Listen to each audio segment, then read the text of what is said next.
Hello everyone, welcome to Devils United.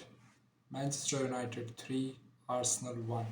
तो 4 matches हम लोग लाइन से जीत चुके हैं। ये शायद अब तक का सबसे टफ मैच था। हाँ, हम लिवरपूल ऑलरेडी खेल चुके हैं, लेकिन लिवरपूल की टीम इस सीज़न ऑलरेडी फॉर्म नहीं है उनकी। और आर्सेनल लाइन से 5 मैचेस जीत चुके थे, top of the league. Confidence बहुत हाई था प्लेयर्स का। और यूनाइटेड अपने पहले 2 मैचेस हारने के बाद लिवरपूल को 2-1 से हराया और फिर 1-0 से अपने अगले 2 मैचेस जीते। अब ये मैच हम जीते हैं 3-1 से। गोल्स किए थे एंथनी, पहला गोल डेब्यू पे। परफॉर्मेंस ठीक है, डेब्यू पे प्रेशर में होता है बंदा। एक 22 साल का लड़का है, पहली मैच में गोल कर दिया है तो इससे कॉन्फिडेंस आएगा। 2 गोल रैशफोर्ड के, और एंथनी के गोल का असिस्ट भी रैशफोर्ड का था। रैशफोर्ड के पहले गोल के लिए असिस्ट था ब्रूनो फर्नांडिस का, और दूसरे गोल के लिए असिस्ट था एरिक्सन का। एरिक्सन को मिला मैन ऑफ द मैच। शायद रैशफोर्ड ज़्यादा डिजर्विंग था, 2 गोल 1 असिस्ट। पर जिस तरह से एरिक्सन ने गेम कंट्रोल किया, टेम्पो कंट्रोल किया, वही पिछले लिएस्टर वाले मैच की तरह था सब कुछ।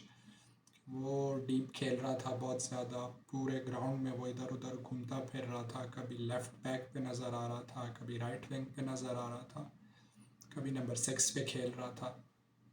रशफोर्ड के लिए गोलकीपर के सामने 2-on-1 आए दोनों, और शूट कर सकता था, लेकिन बड़े सिंपली उसने बॉल ले ऑफ की रशफोर्ड के लिए और गोल किया रशफोर्ड ने। बहुत एक अच्छी विक्ट्री है यूनाइटेड के लिए। इससे बहुत ज़्यादा कॉन्फिडेंस आएगा। यूनाइटेड आ गया है 5वें नंबर पे, टॉप ऑफ द लीग से सिर्फ 3 पॉइंट्स पीछे। 12 पॉइंट्स यूनाइटेड के हैं और 15 पॉइंट्स जो हैं वो हैं आर्सेनल के। तो 15 पॉइंट्स आर्सेनल के। 6 गेम 5 जीते हैं, 1 हारे हैं।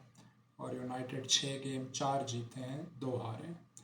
अब यहाँ से यूनाइटेड की जो पहले 2 मैचेस हारे थे हम लोग, वो थोड़ा सा कवर हो गया है। बैक टू बैक 4 गेम जीतना यूनाइटेड के लिए बहुत ज़्यादा इम्पॉर्टेंट था, स्पेशली जब उन 4 गेमों में से एक गेम लिवरपूल के ख़िलाफ़, जो कि ठीक है इस सीज़न अच्छा परफॉर्म नहीं कर रहे, 7वें नंबर पे हैं, 6 गेम खेले हैं, 2 जीते हैं, 3 ड्रॉ किए हैं, पर हारे वो सिर्फ 1 गेम है इस सीज़न भी, वो यूनाइटेड के ख़िलाफ़ है। यहाँ से भी आप मैचेस जीतना शुरू कर दो, 4-5 मैच लाइन से जीत जाओ तो एकदम से टेबल चेंज हो जाती है। आप यूनाइटेड को देख रहे हो, सबसे आखिरी पे थे हम लोग पहले 2 मैचेस के बाद, और अभी हम लोग 5वें नंबर में। हम लोग लिवरपूल से रैंकिंग में ऊपर हैं, हम लोग चेल्सी से ऊपर हैं। टॉटनम 2 ड्रॉ किए, उन्होंने 4 जीते हुए हैं। तो ठीक है, यूनाइटेड मेरी नज़र में अब तक का ये परफॉर्मेंस जो थी, ये सबसे अच्छी परफॉर्मेंस थी टेन हाग के अंडर। पहले 15 मिनट जिस तरह से गेम को कंट्रोल किया, स्पेशली वो चीज़ जो थी वो बहुत ज़रूरी थी यूनाइटेड के लिए। तो बहुत अच्छी परफॉर्मेंस थी, बहुत ज़्यादा इम्पॉर्टेंट विक्ट्री थी। यहाँ से अब यूनाइटेड आगे कॉन्फिडेंस के साथ खेलेगा। अगला मैच यूनाइटेड का यूरोपा लीग का मैच है रियल सोसिएडाड के साथ, फिर क्रिस्टल पैलेस, फिर से यूरोपा लीग का मैच है शेरिफ के साथ, लीड्स यूनाइटेड, और 2 अक्टूबर को खेलेगा मैनचेस्टर सिटी के ख़िलाफ़। फिर से एक बड़ा गेम होगा। अगर हम लोग अपने अगले 3 मैचेस जीत जाते हैं प्रीमियर लीग के, क्रिस्टल पैलेस, लीड्स यूनाइटेड और मैनचेस्टर सिटी, तो इससे जो बूस्ट हमें मिलेगा वो एक इंतहाई बड़ी बात होगी, क्योंकि उसके बाद जो हम मैचेस खेलने वाले हैं वो हैं एवर्टन, न्यूकासल, स्पर्स और चेल्सी। तो बड़ी बात यह है कि यूनाइटेड अपने बड़े मैचेस, बड़ी जल्दी जल्दी खेल रहा है। तो ये मैचेस अगर यूनाइटेड जीतता है, आप पिछले 3-4 साल ले लो, यूनाइटेड जो है बिग सिक्स के ख़िलाफ़ अच्छा परफॉर्म कर रहा था। हाँ, पिछले सीज़न नहीं किया, लेकिन उससे पहले अगर आप देखते हो बिग सिक्स के ख़िलाफ़ हम लोग अच्छा खेल रहे थे। इशू हमें हो रहा था छोटी टीमों के ख़िलाफ़। इस सीज़न भी हमने वही स्टार्ट किया। ब्राइटन बहुत अच्छा खेल रही है, आज भी लिएस्टर की उन्होंने हालत बिगाड़ दी, 5-2 से जीते हैं वो लोग फिर से। तो लेकिन यूनाइटेड को ब्राइटन, ब्रेंटफोर्ड इन जैसी टीम्स को हराना ज़रूरी है। जब तक आप इस तरह की टीम्स को हराओगे नहीं, लीग जीतना बड़ा मुश्किल हो जाता है। ठीक है, इस सीज़न हम लोग शायद लीग जीतने के लिए नहीं खेल रहे, लेकिन वो प्रिपेयर करना तो ज़रूरी है ना। आप ये ना सोचो कि ओ हम तो नहीं जीत सकते तो बस कॉम्पीट ही ना करो, फिर खेलने का क्या फ़ायदा, ना खेलो, छोड़ दो। तो टेन हाग ने जिस तरह से गेम कंट्रोल की, कैसेमीरो फिर से बेंच पे था, रोनाल्डो फिर से बेंच पे था, दोनों ने स्टार्ट नहीं किया। स्टार्ट में ये बातें हो रही थी जब टीम अनाउंस हुई कि दोनों टीमों में से जो बेस्ट मिडफील्डर है वो बेंच पे है, कैसेमीरो की बात हो रही थी, एक इंतहाई एक्सपीरियंस्ड प्लेयर। फिर रोनाल्डो फिर से बेंच पे था। रैशफोर्ड ने बीच से खेला स्ट्राइकर, राइट विंग से एलेंगा को ड्रॉप करके हम एंथनी को ले आए। एंथनी को आए हुए कुछ ही दिन हुए हैं, वो 3-4 दिन उसने ट्रेनिंग की हुई है। आयक्स के साथ वो ऑलरेडी वो ट्रेनिंग नहीं कर रहा था, गेम्स उसने 2 मिस की, ट्रेनिंग उसने मिस की, लेकिन वो कॉन्फिडेंस जो था एरिक टेन हाग का कि वो इतने अरसे से वो सिस्टम पे खेलता आया हुआ है, 2 साल उसने एरिक टेन हाग के अंडर गुजारे हुए हैं। कैसेमीरो के बारे में आज एरिक टेन हाग से पूछा गया कि आपने ड्रॉप किया, तो उसने यही कहा कि नई टीम है, नया सिस्टम है, नया लीग है, उसके लिए नए मैनेजर के अंडर खेल रहे हैं, नए लीग में खेल रहे हैं, नए प्लेयर्स के साथ खेल रहे हैं, तो उसको थोड़ा यूज टू होने दो, स्टार्ट करेगा, बड़ा प्लेयर है, कोई इशू नहीं है। रोनाल्डो का सेम उसने कहा था कि कल शायद एक इंटरव्यू में कहा कि प्री सीज़न मिस किया है उसने, प्री सीज़न बहुत ज़रूरी था, प्री सीज़न उसने मिस किया है तो फिटनेस लेवल वो नहीं है, मेरे टैक्टिक्स अभी तक उसको उस तरह से समझ नहीं आए, तो इनको ज़रा गेम समझने दो, ये खेलेंगे। पहला गोल हुआ आर्सेनल की तरफ से, मार्टिनेली ने गोल किया, पर क्लियर फाउल था एरिक्सन पे। क्यों उस पर इतना वो हो रहा है एक तरह से कि भाई सॉफ्ट फाउल था या ये था, फाउल फाउल होता है, ठीक है। यहाँ पे ये बात ठीक बैठती है कि वार जो है वो एक तरह से री रेफरिंग नहीं है। आप ये नहीं कर सकते जैसे क्रिकेट में हम लोग का होता है। आज वैसे क्रिकेट का भी इंडिया पाकिस्तान का बड़ा मैच था, पाकिस्तान जीता इस बार, पिछला मैच इंडिया जीता था, अच्छा गेम था, मुझे बड़ा मज़ा आया देखने में, मैं दोनों गेम साथ देख रहा था। तो पाकिस्तानी भाइयों को मुबारक, इंडिया के भाइयों बहनों को बेस्ट ऑफ लक अगले मैच के लिए। इंडिया बड़ी टीम है, फ़िलहाल एक जितना मुझे नज़र आ रहा है, प्लेयर्स चेंज हो रहे हैं, उनके कैप्टनसीज चेंज हो रही हैं उनकी, ट्रांजिशन में टीम, बड़ी टीमें कम बैक कर लेगी। खैर वापस आते हैं फुटबॉल पे। तो ये यूनाइटेड टीम जो है, ये जिस तरह से खेल रही है इस टाइम, ये कॉन्फिडेंस जो भी इनको इस मैच से मिलेगा अगले मैच में जाने के लिए, ये बहुत ज़रूरी था, बहुत ज़्यादा ज़रूरी था। लिवरपूल वाला मैच ठीक था, लेकिन यहाँ पे डिफरेंस ये है कि लीग लीडर्स को जब आप हराते हो, बेशक 5 मैच के बाद आप जो लीग लीडर हैं आप उनको हरा दो, लेकिन टॉप ऑफ द लीग है वो टीम और आप उनको हरा रहे हो, तो ये बड़ी चीज़ होती है। अच्छी परफॉर्मेंसेस थी, बीच बीच में कहीं कहीं कुछ वो हो रहा था। वार की हम बात कर रहे थे, तो री रेफरिंग के लिए नहीं है। क्रिकेट में जैसे होता है कि कोई डिसीजन अगर अंपायर लेता है तो उसको चैलेंज कर सकता है प्लेयर के, ये दोबारा जज किया जाए, तो वो री रेफरिंग है। लेकिन यहाँ पे बात अलग होती है, यहाँ पे ये होता है कि कोई क्लियर कट मिस्टेक हुई है उस रेफरिंग में या नहीं हुई, तो बात अलग है। इसको री रेफरिंग कर दें तो सिंपल हो जाएगा, पता नहीं ये क्लियर कट एरर किधर से लेके आए हुए। तो इस हफ्ते तो बहुत ज़्यादा ब्लंडर्स हुए हैं। आस्टन विला मैच जीत जाता, सिटी को हरा देते, लेकिन वो कुटिन्यो का उन्होंने ऑफसाइड दे दिया, वो एक गज पीछे खड़ा था, पता नहीं क्यों ऑफसाइड दिया। चेल्सी वाले गेम में वो मेंडी का फाउल नहीं बनता था, फाउल दे दिया। तो मतलब समझ नहीं आ रही वार की। अभी कह रहे हैं कि कल कोई मीटिंग होने वाली है, तो देखते हैं कि क्या होता है। यूनाइटेड वर्सेस आर्सेनल हमेशा बड़ा गेम है यूनाइटेड के लिए। दोनों की हिस्ट्री इतनी बड़ी है, लिवरपूल वाला गेम और ये गेम आप ले लो, ये बड़े गेम्स हैं। तो दोनों गेम्स जीतना, दो बड़ी टीमों को हराना, और जो गोल आर्सेनल ने किया वो भी इस तरह था कि हेजूस के पास बॉल थी, वरान ने डिफेंड किया, बॉल उठ के गई सीधा साका के पास और उसने शूट लगा दी। वो बॉल कहीं भी जा सकती थी, वो मार्टिनेस के पास जा सकती थी, वो डेविड डेगाया के पास जा सकती थी, कहीं भी जा सकती थी। अब वो लकी गोल था। गेम में डिफेंस ने कंट्रोल किया था गेम को।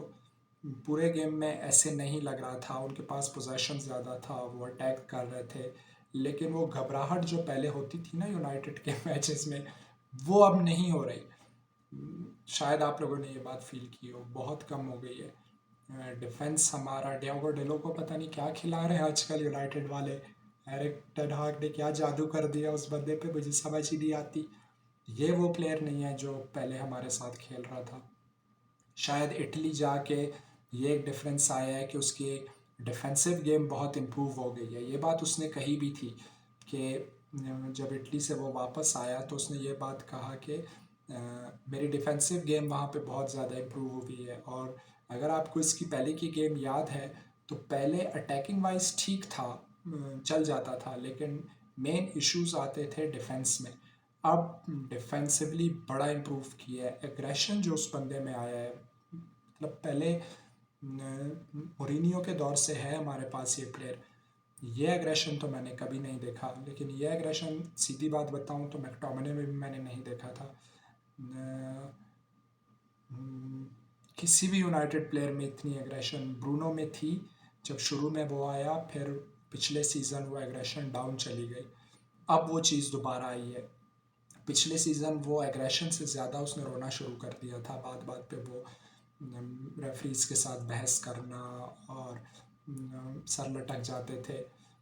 अब जो एग्रेशन, जो गोल के बाद एंथनी ने जिस तरह से सेलिब्रेट किया है, मैच के बाद वरान ने जिस तरह से सेलिब्रेट किया है, मार्टिनेज जिस तरह से खेलता है, जिस तरह से उसने गेम से, मलासिया ले लो, साका उसके लिए मेरे ख्याल से अब तक जितना वो खेला है सबसे ज़्यादा प्रॉब्लम्स उसको साका ने दी है। साका लगता नहीं है, दुबला पतला सा है, लेकिन अच्छी खासी जान है साका में। साका और गैब्रियल हेजूस दोनों, वो लगते बड़े वो कि हवा आएगी उड़ जाएंगे, लेकिन वो है नहीं ऐसे। मलासिया लंग के काफ़ी स्ट्रॉन्ग प्लेयर है, उसका भी सेम है, वो भी ज़्यादा लगता नहीं है लेकिन अच्छा है वो फिज़िकली। लेकिन जिस तरह से आज साका ने अटैक किया, बड़ा मज़ा आया। आर्सेनल ने अच्छा खेला, ठीक थी उनकी परफॉर्मेंस भी, पोजेशन उनकी ज़्यादा थी, पासेस उनके ज़्यादा थे। ओवरऑल शायद कहीं ना कहीं उनको लगे कि अगर वो पहला गोल हमें मिल जाता इस गेम में, जो टीम पहले स्कोर करती वो इम्पोर्टेंट था बहुत ज़्यादा, तो शायद एंड रिज़ल्ट अलग होता। पर ये फुटबॉल है, डिसीजंस आप कंट्रोल नहीं कर सकते। तो बहुत अच्छी परफॉर्मेंस, यहाँ से आप यूनाइटेड को पुश करना चाहिए। यहाँ से आप यूनाइटेड को चाहिए कि यूनाइटेड ये एक वो रखे कि यार अगर हम लीग जीत नहीं सकते तो कम से कम दूसरे और तीसरे नंबर पे ख़ुद को इतना पक्का बिठा लो कि आखिर में जो 7-8 मैचेस होते हैं उसमें ये ना हो कि हर मैच जीतना है ताकि टॉप 4 में आए, ताकि वो प्रेशर ना आए। तो अपनी पोजीशन सिक्योर करनी है अब। एरिक टेन हाग अब नज़र आ रहा है, जो चेंजेस वो बंदा लेके आ रहा है, अच्छा मैनेजर है। मार्क ऑल्ड्रिच ने बड़ी अच्छी बात कही कि जब रोनाल्डो को लेके आए, उससे पहले जब रैशफोर्ड स्ट्राइकर खेल रहा था तो इनकी डिफेंसिव लाइन हाफ लाइन से थोड़ा पीछे खेल रही थी, क्योंकि रैशफोर्ड की पेस जो है उससे उनको घबराहट हो रही थी। जब रोनाल्डो आया तो इन्होंने थोड़े से अपने डिफेंस को ऊपर उठाया, हाफ लाइन पे लेके आए।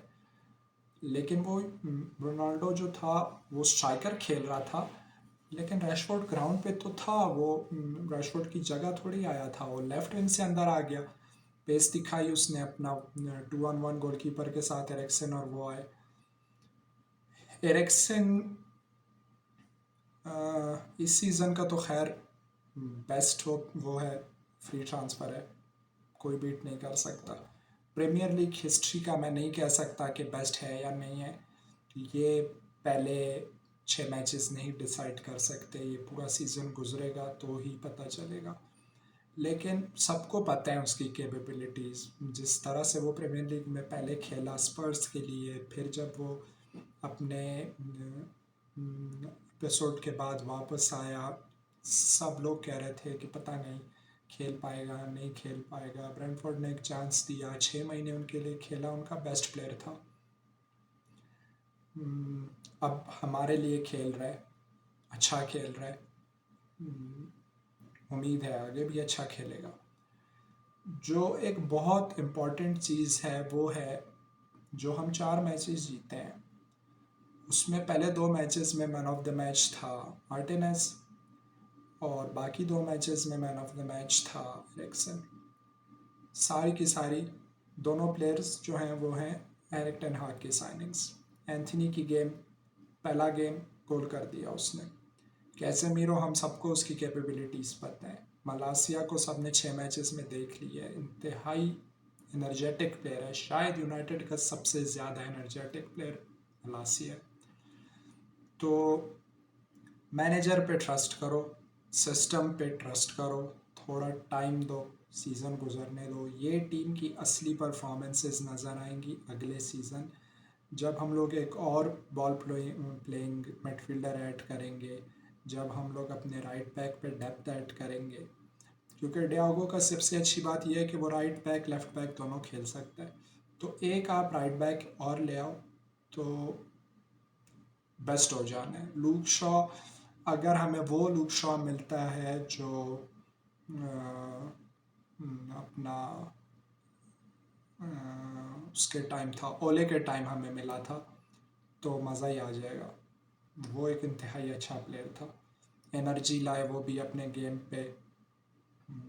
यूनाइटेड के प्लेयर्स के पिछले सीज़न सबसे बड़ा पिछले सीज़न नहीं बल्कि पिछले 3-4 साल सबसे मेन इशू ये रहा है कि एनर्जी नहीं होती ग्राउंड में। वॉक कर रहे होते हैं, जॉगिंग कर रहे होते हैं, सेकंड बॉल्स जीतने के लिए कोई अर्जेंसी नहीं दिखाते। तो यहाँ से अब यूनाइटेड को पुश करना चाहिए। बहुत एक अच्छी परफॉर्मेंस थी, 3-1 विक्ट्री, हमारा फाइनली गोल डिफरेंस भी 0 पे आ गया, हम -7 पे चल रहे थे। फिर अच्छी बात यह है कि -7 था कि पता नहीं -6 था, तो देख लेते हैं।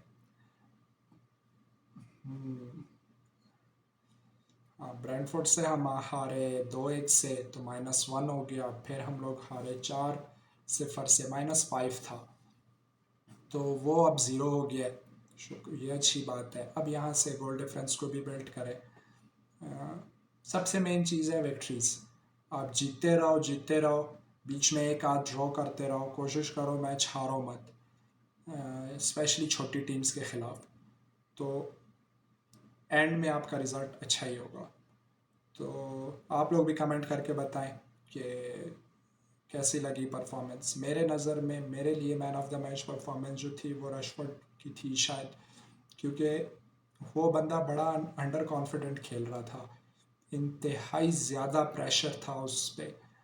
और फिर इस सीज़न भी लोग शायद ये कह रहे थे कि स्ट्राइकर नहीं डिज़र्व करता, वो रोनाल्डो को खिलाना चाहिए। तो फिर एक प्रेशर था उस पर कि यार क्या मेरी सिलेक्शन ठीक है या नहीं है, फॉर्म में भी नहीं है।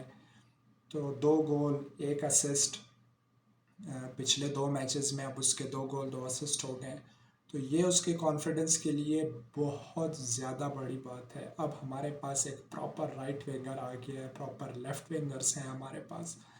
मार्शल आएगा तो पता चलेगा कि कैसा खेलता है रोनाल्डो।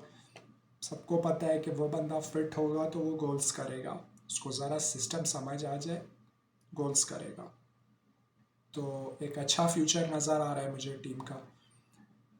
अगले मैचेस में क्या लग रहा है, कौन जीतेगा, रोनाल्डो को कब स्टार्ट करेंगे, वनडे वीक को कब स्टार्ट करेंगे, कैसेमीरो, मुझे जितना लगता है कैसेमीरो और रोनाल्डो अगला मैच स्टार्ट करेंगे, क्योंकि यूरोपा लीग का मैच है। अगर आप हार भी जाते हो तो वो शायद अगले मैचेस में कवर हो जाएगा। तो कमेंट करें मैच कैसा लगा, man of the match team का कौन लगा, अगले मैच के बारे में बताएं कि क्या लगता है कौन स्टार्ट करेगा कौन नहीं करेगा। तो हम ये वीडियोस का सिलसिला जारी रखेंगे। अपना ख्याल रखिएगा, चैनल को सब्सक्राइब करें, वीडियो को जितना शेयर कर सकते हैं शेयर करें, और कोई क्वेश्चन हो कोई सजेशन हो तो कमेंट्स में ज़रूर बताएं। मिलते हैं आपसे अगली वीडियो में, ख्याल रखिएगा।